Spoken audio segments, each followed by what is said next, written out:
Salut l'équipe et bienvenue dans cette nouvelle vidéo dans laquelle nous continuons à parler des psychopathes. En fait, l'archétype de psychopathe, c'est-à-dire cette personne qui n'éprouve ni angoisse ni culpabilité, véhiculée par la culture populaire, sont assez éloignés de la réalité. Tous les psychopathes ne sont pas des tueurs en série et la majorité des criminels ne sont pas des psychopathes. Cette clarification est importante car le public confond souvent les deux. La plupart des tueurs en série trouvent leur motivation à commettre des crimes dans un désir de domination sexuelle. Par exemple, Ted Bundy, qui a kidnappé, violé et tué au moins 31 femmes entre 1974 et 1978, répond bien aux critères de la psychopathie. Mais il souffrait également d'une paraphilie, c'est-à-dire un trouble sexuel, en l'occurrence le sadisme, dans lequel le plaisir ne peut être éprouvé qu'en faisant souffrir la personne désirée. Sa motivation à tuer vient de sa paraphilie. Son manque d'empathie et de culpabilité vient de sa psychopathie. C'est lorsque vous combinez la psychopathie avec une paraphilie que l'on obtient un individu très dangereux. Heureusement, ces personnes sont très très rares. D'après certaines études, nous dit Jean Dessetti, les traits psychopathiques incluent donc une capacité limitée à ressentir la peur et l'anxiété, l'absence d'empathie, l'irresponsabilité, le fait d'agir à la légère, le manque de remords ou de culpabilité de nuire aux autres, ainsi que la tendance à exploiter, manipuler et adopter un comportement prédateur envers les autres. Les psychopathes sont généralement égocentriques, impulsifs, impitoyables et incapables de maintenir des relations affectives stables. Point important à souligner, nous dit Jean Dessetti, des données scientifiques révèlent que la psychopathie est une dimension plutôt qu'une catégorie. En d'autres termes, les traits psychopathiques sont répartis de façon continue dans la population générale. Certains traits sont même parfois utiles et permettent de s'adapter dans le monde des affaires, de la politique, dans le monde militaire ou encore dans le divertissement. C'est-à-dire là où l'on doit être capable de prendre des risques tout en restant sûr de soi, de se montrer impitoyable, de se focaliser sur son objectif et de faire des choix audacieux. Le manque de réaction à la peur, l'absence de sentiment de culpabilité, le sang-froid ou encore l'immunité contre le stress et la dépression aident à rester calme lorsqu'on est confronté à des situations stressantes ou effrayantes. Des méthodes d'évaluation de médecine légale, notamment l'échelle de la psychopathie qui a été élaborée en 1991 par Robert Hart, permettent désormais d'évaluer chez chaque individu l'importance de ces traits psychopathiques. Donc pourquoi est-on plus ou moins psychopathe? Il se peut que l'on se répète un petit peu vis-à-vis de la dernière vidéo qui traitait de la psychopathie, mais ce n'est qu'une piqûre de rappel. Donc différentes théories tentent de l'expliquer. La première fait de l'absence de peur et d'anxiété le moteur des comportements insensibles et antisociaux des psychopathes, ce qui correspondrait à une incapacité cérébrale à ressentir la peur. Une deuxième présente la psychopathie comme un syndrome qui comprend trois composantes, la désinhibition, l'audace et la méchanceté. Enfin, une troisième met l'accent sur un déficit attentionnel qui compromet le traitement des informations périphériques, y compris des stimuli de la peur et de la détresse. C'est ce que nous avons vu en nous basant sur le livre d'Abigail Marsh. Jusqu'à maintenant, les données neurologiques n'étaient pas capables de trancher entre ces trois théories. Chez les psychopathes, les anomalies anatomiques et fonctionnelles sont nombreuses, mais largement distribuées dans tout le cerveau, de sorte que les différences entre psychopathes et sujets contrôle sont subtiles plutôt que massives, et reposent encore trop souvent sur de petits échantillons, qui sont inférieurs à 20 sujets, ce qui limite le pouvoir statistique des analyses de données.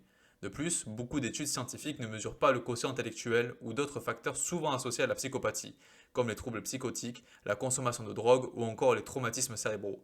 C'est donc pour remédier à ces limites et mieux comprendre des bases neurologiques de la psychopathie que Jean Dessetti et ses collègues travaillent dessus depuis plus de 10 ans. Leur travail repose sur de grands échantillons de plusieurs centaines à plus d'un millier de participants, chez qui ils contrôlent systématiquement leur QI et les autres facteurs associés à la psychopathie.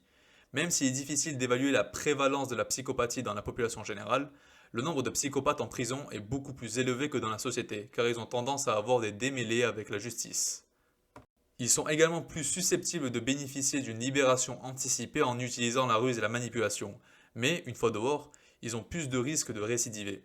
Moins d'un an après leur sortie de prison, les délinquants avec des scores psychopathiques très élevés sont 3 fois plus susceptibles de commettre un crime violent que ceux qui ont des scores faibles. Ainsi, ils estiment que 15 à 25% des détenus dans des prisons nord-américaines répondent aux critères de la psychopathie. L'objectif de Jean Dessetti et de ses collègues est de déterminer s'il existe des différences structurelles et fonctionnelles entre le cerveau des psychopathes et celui des personnes normales, puis de voir si des régions spécifiques ont un fonctionnement qui diffère quand les sujets réalisent certaines tâches. C'est ce à quoi nous avons déjà répondu en nous basant sur les travaux de Abigail Marsh, mais maintenant analysons ce qu'a pu découvrir Jean Dessetti.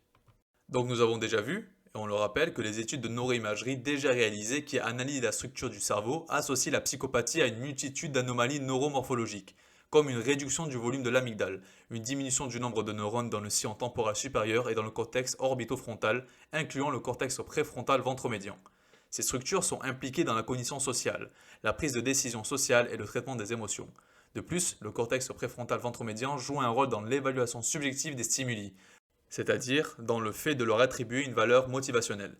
Mais à l'exception des résultats obtenus pour cette dernière structure, les données d'imagerie morphologique disponibles ne sont pas très précises.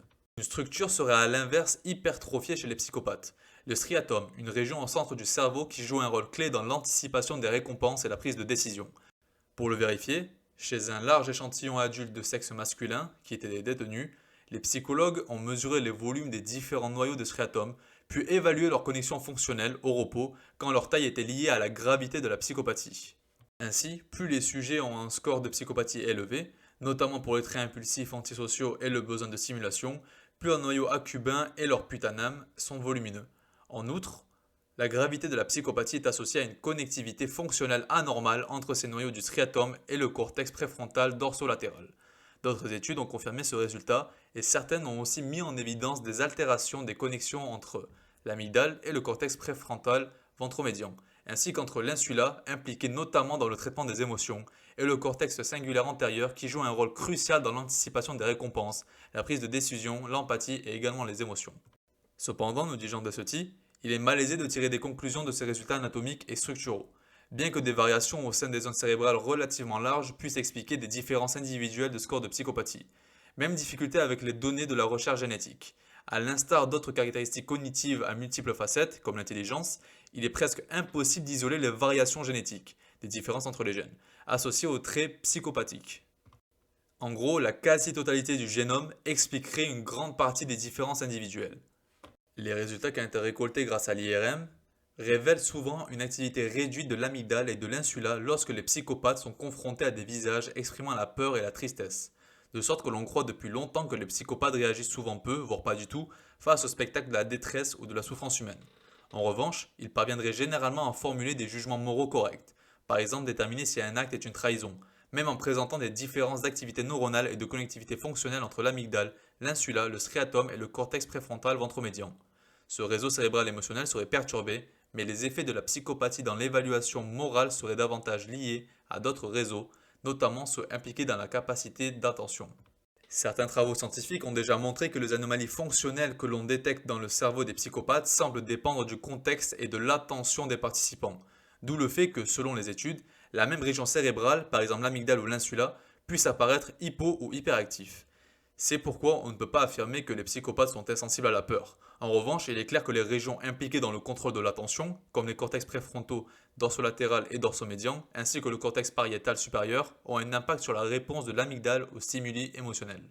De ce fait, la réaction émotionnelle réduite des personnes présentant des traits psychopathiques élevés serait un facteur secondaire, une conséquence du contrôle de l'attention sur les caractéristiques d'un stimulus.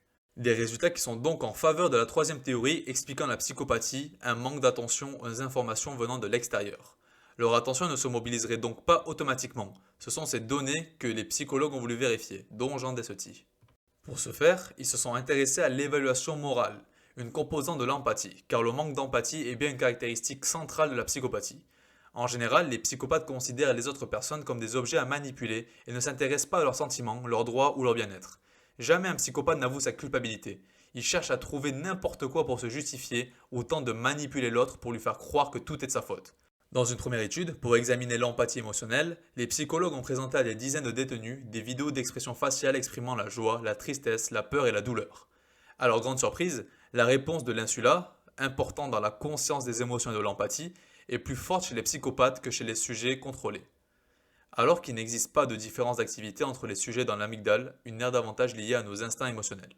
Ainsi, lorsque les psychopathes focalisent leur attention sur les expressions émotionnelles des autres, ils activent bien les mêmes régions cérébrales que quiconque, preuve qu'ils sont capables de reconnaître les émotions d'autrui, même si elles ne provoquent pas chez eux de réaction automatique.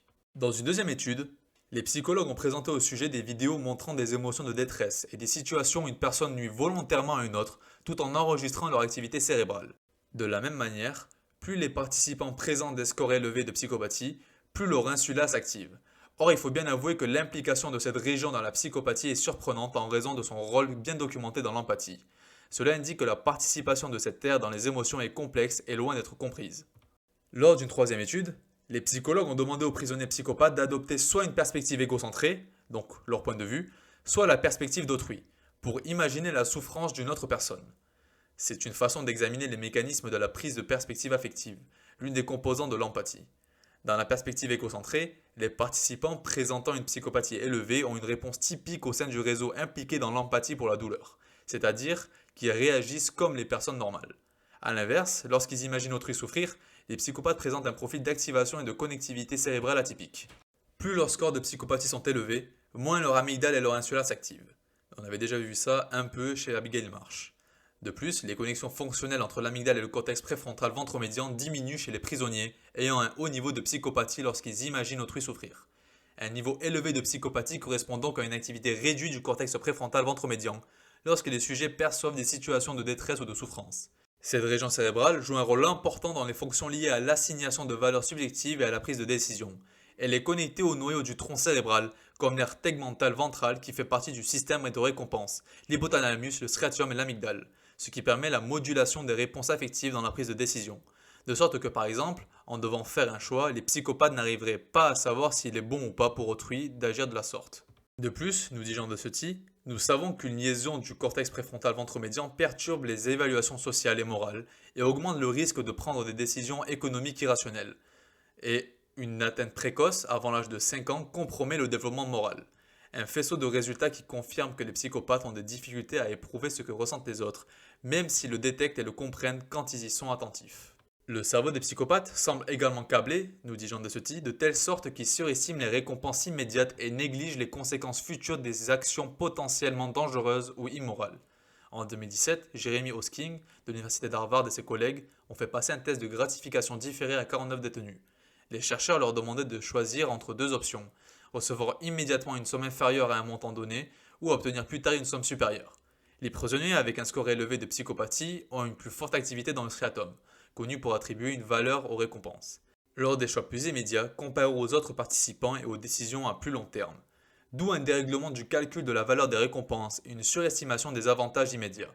Hosking et ses collègues ont aussi cartographié les connexions anatomiques entre le striatum et les régions du cortex préfrontal connues pour participer à la prise de décision. Elles sont beaucoup plus faibles chez les psychopathes que chez les sujets témoins. Le striatum attribue des valeurs à différentes actions sans contexte temporel et nous avons besoin du cortex préfrontal ventromédian pour évaluer la manière dont un acte nous affectera dans le futur. Si je fais cela maintenant, ou choisis cette option, alors une mauvaise ou une bonne chose se produira dans le futur. Donc avec cette modulation préfrontale affaiblie chez des personnes psychopathes, la valeur du choix plus immédiat peut être dramatiquement surreprésentée. Il s'agit d'un déficit de régulation de la prise de décision, qu'elle soit morale, sociale ou simplement matérielle. Jean de Ceuty nous dit que comprendre ce qu'est vraiment la psychopathie est encore difficile. Le trouble rentrant difficilement dans les conceptions traditionnelles de la santé mentale. En effet, les psychopathes ne sont ni désorientés ni déconnectés de la réalité. Ils ne ressentent ni les délires, ni les hallucinations, ni la détresse subjective qui caractérise la plupart des troubles mentaux. Et contrairement aux individus psychotiques, ils sont rationnels, lucides et conscients de ce qu'ils font et pourquoi ils le font. Mais dans l'ensemble, les études de neurosciences montrent que la psychopathie est étroitement associée à une activité neuronale aberrante dans certaines régions du cerveau, amygdale insula, cortex singulaire antérieur, striatum, cortex orbitofrontal, etc. Et à une connectivité anatomique atypique entre des zones spécifiques, en particulier entre le pôle temporal et le cortex préfrontal ventromédian. Ainsi, malgré une capacité à traiter les émotions et à adopter la perspective d'autrui, quand ils focalisent leur attention, les psychopathes n'ont pas de motivation intrinsèque pour le bien-être d'autrui ni d'aversion envers le mal. Ce manque d'empathie explique pour une large part leur mépris flagrant des normes sociales et morales. Ils considèrent en général la générosité et la bonne volonté des autres comme la stupidité qu'on peut exploiter. De plus, les psychopathes n'anticipent pas de la même façon que les personnes normales les conséquences de leurs actes. S'ils veulent quelque chose immédiatement, ils le font, quelles qu'en soient leurs conséquences. Ces connaissances sont importantes pour éclairer les questions de responsabilité juridique, ainsi que d'inefficacité des mises en garde et des sanctions pénales. C'est peut-être la raison pour laquelle les psychopathes font de fréquentes récidives. L'important serait de systématiquement détecter les traits psychopathiques des détenus et de leur proposer des stratégies de traitement, notamment en développant leur attention envers les stimuli extérieurs. Jean de Ceuty nous dit qu'il s'agirait aussi d'améliorer le dépistage précoce, pour aider les enfants présentant des traits psychopathiques à mieux vivre en société. En effet, ces désordres neurologiques seraient à la fois génétiques et environnementaux, notamment lorsqu'il existe un contexte néfaste lors du développement. Selon quelques études, les signes précurseurs de la psychopathie s'observent chez les jeunes enfants et sont déjà liés à des réactions neurofonctionnelles atypiques visibles à l'âge de 8 ans. Mais des études supplémentaires sont nécessaires pour déterminer comment certaines vulnérabilités génétiques et sociales se traduisent par des troubles cérébraux aboutissant à la psychopathie. Et c'est déjà la fin de cette deuxième vidéo sur la psychopathie. Merci pour votre écoute et à très bientôt.